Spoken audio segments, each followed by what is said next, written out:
પાંચ એરિયા છે સાહેબ. કોઈ તમે લોકો અમારા આદિવાસીઓનું શોષણ કરવા ટ્રાન્સફર કરાવીને અમારા દાહોદ જિલ્લાની અંદર આવો છો તમે બધા. આદિવાસીઓ ખબર હેલ્મેટ નામે પૈસા ઉઘરાવે, લાયસન્સ નામે પૈસા ઉઘરાવે. આ બધા ધંધા અમને લોકોને ખબર છે, અમને બધી ખબર છે, અમને બધી ખબર છે. અહીંયા બધા દાહોદ જિલ્લાની અંદર ટ્રાન્સફર કરાવડાવો તમે. અહીંયા આદિવાસીઓને ખબર નહીં પડે, ગરીબોને ખબર નહીં પડે કે કાયદો શું છે. બાઇક હોય તો રોકી લો, પેલા દારૂ વાળા નામ કરી નાખ. તે બધું અહીંયા કમાવા માટે બધા આવે છે. આ 3 દિવસથી તમે કેમ ગાળી રાખ્યા આ લોકોને? કાલે છોડવાની તમારી ફરજ હતી કે નહીં? કઈ કલમ લગાવી તમે? કઈ કલમ કઈ લગાવી છે? ફરિયાદ ઓનલાઈન થાય છે, જોઈ લો તમે. તમને કોઈ રાઈટ નથી 3 દિવસ 100 કલાક કે 72 કલાક મજદૂરોને અંદર ગાળી રાખવાની. કાલે જામીન કરવા આવ્યા એમને પણ તમે અંદર પૂરી રાખ્યા. 3 દિવસ સુધી કયો રાઈટ છે સાહેબ? 24 કલાકમાં એમની જામીન કરવી પડે કે નહીં કરવી પડે? એ લોકો પોતાની રોજગારી માંગવા માટે એ લોકોએ હડતાલ કરી હતી. તો ઉત્તરાયણને આગલે દિવસ તમે જાણી જોઈને એમને એરેસ્ટ કરી લીધા અને કાલે એમની જામીન કરવાની તમે જામીન પણ નહીં કરી. તો સાહેબ આ પેલા વેપારીઓને કારણે તમે કહો છો કે આ બીજેપીના કહેવાથી આ લોકોનો અવાજ તમે દબાવવા માંગો છો. એવું થયું કે નહીં થયું? આજે 3 દિવસથી તમને શું રાઈટ હતો કે આ ગરીબોને તમે અંદર પૂરી રાખવાના? અને તહેવારને દિવસે તમે તહેવાર બાદ અને એ લોકો સમાધાન ઓલરેડી થઈ ગયું છે. તો એટલા દિવસ કેમ એરેસ્ટ નહીં કર્યા સાહેબ તમે એમને? જ્યારે અમારી પાસે ફરિયાદ આવે ત્યારે અમે ફરિયાદ તો પહેલેથી આવેલી છે સાહેબ અને સમાધાન થઈ ગયું છે. એનું સમાધાન પણ થઈ ગયેલું છે સાહેબ. પોતાનો રાઈટ માંગવાનો એમને હક છે કે નહીં સાહેબ? પોતાનો અધિકાર માંગવાનો હક છે કે નહીં? પોતાનો રાઈટ લાફામારી કરીને ઝઘડા કરી કોઈ લાફામારી નથી. પેલા કંપની વાળાને કહેવાને કારણે તમે એને ઉતારને પહેલે દિવસ એરેસ્ટ કર્યા છે. થતું હોય કાયદાના એક અઠવાડિયા 10 દિવસથી તમે એ લોકોને એરેસ્ટ નહીં કરે. 24 કલાકમાં એને છોડવાના હતા, તમે જાણી જોઈને છોડ્યા નથી. પેલા બેન તમે મારી વાત સાંભળો, તમે પેલા છે ને ઉદ્યોગપતિ છે એની તમે તરફદારી કરો છો, આ બધાનો અવાજ દબાવો છો. બધાનો અવાજ તમે દબાવી રહ્યા છો. 72 કલાક આ ત્રીજો દિવસ કેટલા કલાક થાય છે? 3 દિવસ પૂરા થયા 3 દિવસ. અને કેમ નથી છોડતા એ બી મને ખબર છે કે કેમ તમે એ લોકો નથી છોડતા, કેમ નથી, અમે બધું જાણીએ છીએ. આ તો કઈ ચાલો અમને લઈ કેટલું કામ કરી છે? એક પણની ખોટી અટકાયત નથી કરી. તમામ કામ કાયદેસરનું નીતિ નિયમ મુજબનું કાર્યવાહી પોલીસે કર્યું છે. એમના ફાધરને પણ આગેવાનો એમને એરેસ્ટ કર્યા સાહેબ. તો એના ભાઈ આગેવાનો નથી કર્યા, આગેવાનો નથી કર્યા. ધમાલ કરી એમ તમે કોઈ આગેવાનની શબ્દ નથી વાપરતા ભાઈ. આગેવાન શબ્દ મેં નથી વાપર્યો. આગેવાન તમે શબ્દ ઉભો કર્યો અત્યારે. આગેવાન શબ્દ મેં નથી. જે માણસો પોલીસે કાયદેસરની સૂચના આપી છે એની અમલવારી, કાયદેસરની કામની સૂચનાની અમલવારી નથી કરી, એને સામે અમે કાર્યવાહી કરી છે અને 100% કહીશું કે કાર્યવાહી કરશું. હવે તમને હું એક સવાલ પૂછું સાહેબ કે આ ગરીબો છે તેમની રોજગારી મેળવવા માટે ભાઈ બીજો ભાઈ ઉભારો ભાઈ તમે ગરીબ હક માંગવાનો હક છે કે નહીં? એક મિનિટ મારો જવાબ આપો. તમારો જવાબ આપો. બંધારણની અંદર ભાઈ તમારો જવાબ સાંભળો. તમારે સાંભળો મારો જવાબ. તમે પ્રશ્ન પૂછી લીધો, હવે તો મારો જવાબ સાંભળી લો. હરેક વ્યક્તિને પોતાનો હક માટે 100% હક છે અને છે. હક મેં તમને પહેલા કીધું. સાચા અને સારા કામ માટે દાહોદ પોલીસ હર હંમેશ તૈયાર છે.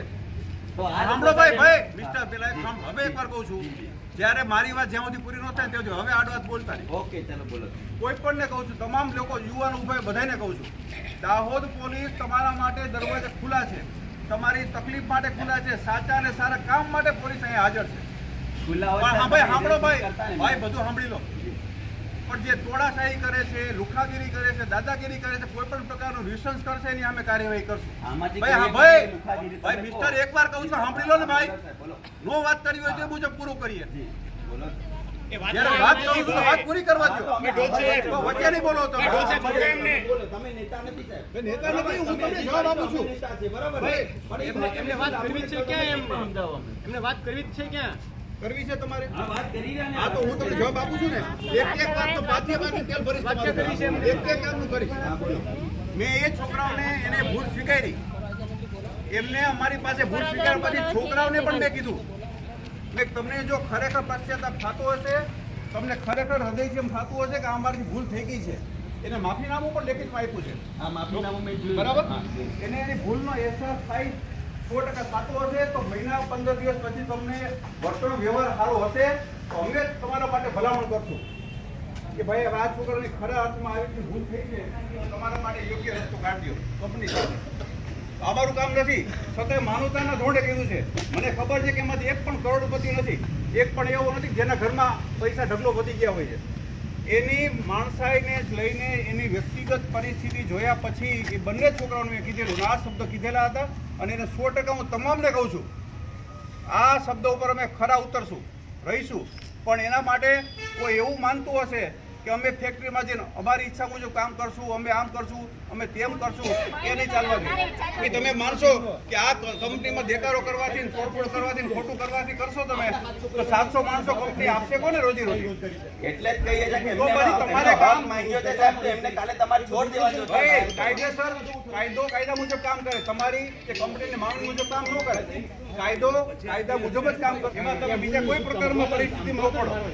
હવે રહી વાત તમારી, તો એવી મને દાહોદની એવી કંપની બતાવો જ્યાં તમને કે એટલી બધી રોજગારી મળતી હોય.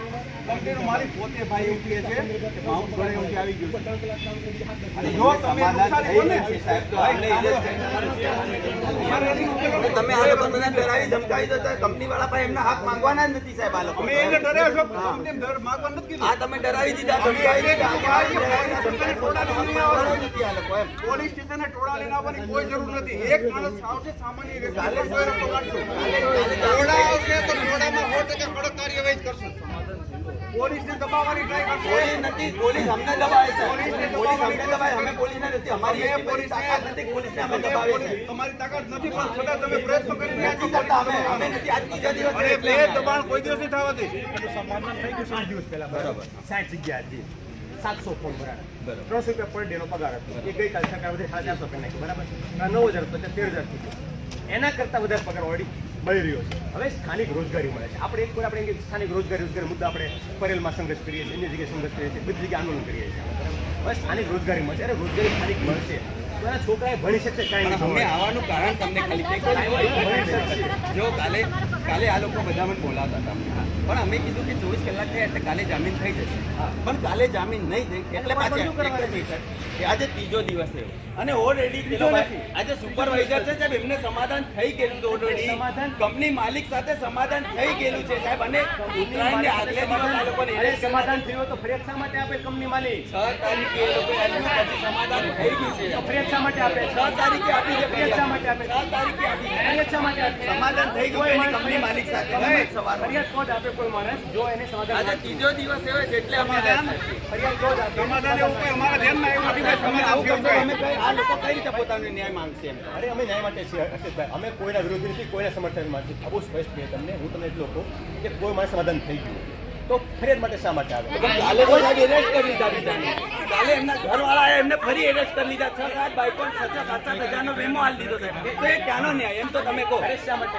એમને મેં પૂછ્યું, જે બી દીકરાઓ આવ્યા છે એમના પિતા અરેસ્ટ કર્યા નહીં, એમના ભાઈને અરેસ્ટ કર્યા નહીં, એમના પરિવાર સભ્યોને અરેસ્ટ કર્યા કાલે આગેવાનો એરેસ્ટ હું એ જ કાલે કહું. આગેવાન શબ્દ નહીં વાપરો ભાઈ. આગેવાન શબ્દ ના વાપરો.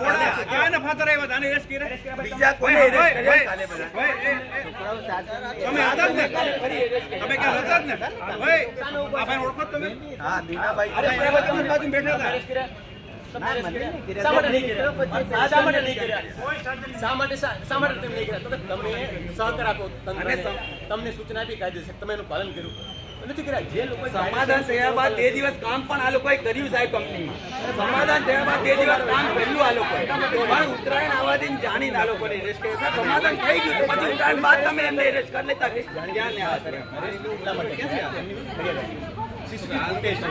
સમાધાન થયા બાદ 2 દિવસ કામ કર્યું સાહેબ આ લોકોએ. કામ કર્યું એ લોકોએ. સીસીટીવી ફૂટેજમાં દેખાય છે કે દોડીને મારે છે. તમે દેખાય સીસીટીવીમાં દોડ કાયદો આ સુપરવાઇઝર એમની હાથે સમાધાન થઈ ગયું સાહેબ. પેલે માફી પત્ર લખ્યું, બધું પૂરું થઈ ગયું સાહેબ. એમ કાલે ત્રીજો દિવસ થયો છે. કાલે આ લોકો બોલાતા હતા અમે નહીં આવ્યા, કાલે છોડી દેશે. આ ત્રીજો દિવસ થયો. એ સુપરવાઇઝર અમને સીસીટીવીમાં બરાબર શું ઘટના ઘટી, કોને માર્યો, શું કર્યો, વિડીયો બતાવો ચાલો તમને. વિડીયોમાં દેખાય 50 લોકો કોણ ઉભા છે, બરાબર. 3 સામે કેમ થઈ? એટલે જે 3 લોકોએ કૂદીને મારવાનો પ્રયત્ન કર્યો, ધક્કા મૂકી કરી, ગાળાગાળી કરી, એ માટે તમે દોડ મારો કોઈને મારો ને તો કાયદો કલર કામ કરે, બરાબર? કોઈને મારો એટલે તમે પતંગ તોડો છો. તમે એકલા 100 લોકો બસો કરે, તમને કોઈ પકડી પૂરા પોલીસ. શા માટે? કેમ તમે લોકો વાતચીત કરો છો. તમે લોકો વાતચીત કરો છો. વાતચીત કરે અને પોલીસ કંઈ ના કરે. માનો તમારામાંથી 5 લોકો પથ્થર લે, તમારામાંથી 5 લોકો પથ્થર લે તો તમે શું અપેક્ષા રાખો છો? તમે શું અપેક્ષા રાખો છો? જે કાયદામાં લેશે ને પોલીસ કાર્યવાહી કરશે. વાતચીત માટે ઓળખો આપણે કલાક બેસી વાતચીત કરવા માટે ચા પાણી પીએ જોડે, એ વાંધો જ નથી. આપણે બેસીએ ચા પાણી પીએ એમ વાત દાહોદ ખાતે ખરોડ મુકામે જમનાદાસ કરીને કંપની આવેલી છે. ત્યાં 700 થી 800 મજદૂર કામ કરે છે, તો એમને 12 કલાક કામ કરાવવામાં આવતું હતું અને પૂરતી મજૂરી આપવામાં આવતી નહોતી. સરકારી ધારાધોરણ પ્રમાણે એમને મજૂરી આપવામાં આવતી નહોતી. તો એના માટે ત્યાંના મજદૂરોએ હડતાલ કરી હતી. તો આ હડતાલને વચ્ચે સમજોતો પણ થઈ ગયો, પરંતુ એ લોકોને 13 તારીખે એરેસ્ટ કર્યા અને 3 દિવસ સુધી જેલમાં મૂકી રાખ્યા. અને કઈ ને કઈ જગ્યાએ કંપની દ્વારા અને પોલીસ દ્વારા કે ભાજપના આગેવાનો દ્વારા ડરાવી ધમકાવીને જેલમાં નાખીને એમનું મનોબળ તોડવાની વાત કરી અને એમનું શોષણ કરવાની વાત કરતા હતા. એટલે 3 દિવસ સુધી એમને જેલમાંથી છોડવામાં આવ્યા નહીં.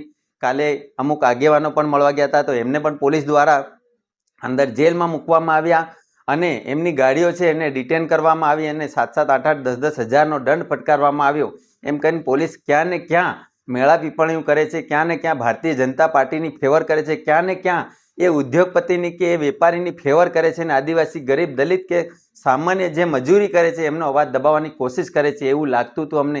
એટલા માટે અમે આજે ગયા અને પોલીસ સ્ટેશને અમારે ત્યાં થોડો સંઘર્ષ પણ થયો અને પછી અમે કીધું કે આમને સાહેબ 3 દિવસથી તમે ગોંધી રાખ્યા છે, તો એમને છોડો અને આમનું નિરાકરણ કરો. એમ કરીને આજે અમે સૌ સાથે મળીને ત્યાં ગયા હતા અને પોલીસ સ્ટેશનનો અમે ઘેરાવ કર્યો હતો.